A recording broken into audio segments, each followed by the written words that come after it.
Өмір өзен тоқтамайды ағады, сағыныш болып жүректерге қалады. Бес бірдей асыл жанды еске алып, дұғамызбен рухына тағзым қыламыз. Мәпе әжем мейірімнің шуағы, ақ батасы өмірімнің тұрағы. Жылы жүзін көз алдымнан кетпейді, жәннат болсын мәңгілік мекен тұрағы.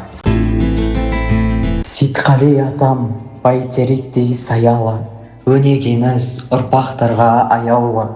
Есіміңіз ел жүрегінде сақталып, рухыңыз болғай әркез саялы. Айтжан шешей, ақ жүректі асыл жан, махаббатқа толы еді әрбір арман.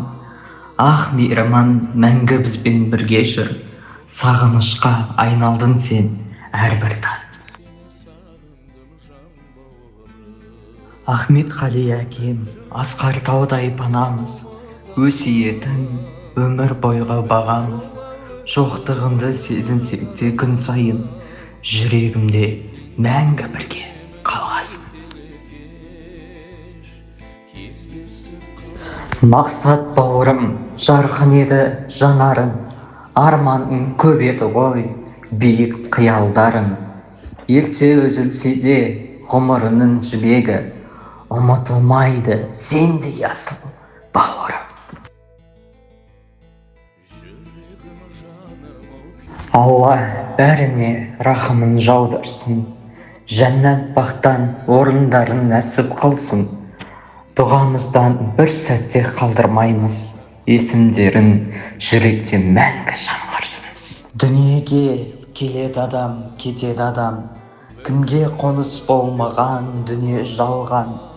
Алланың бұйрығына дауа бар ма? Өзі берген өмірін өзі алған. Сіздер жоқсыздар арамызда, жылап қала бердік арттарыңызда. Орындарыңыз қалды ортайып, не қыларсың, естерсің бұл тағдырға. Еске алып өздеріңізді жылап алам, сол бір асыл бейнелеріңіз жадымызда. Бір Алладан тілеріміз жайлы болсын, жатқан жерлеріміз.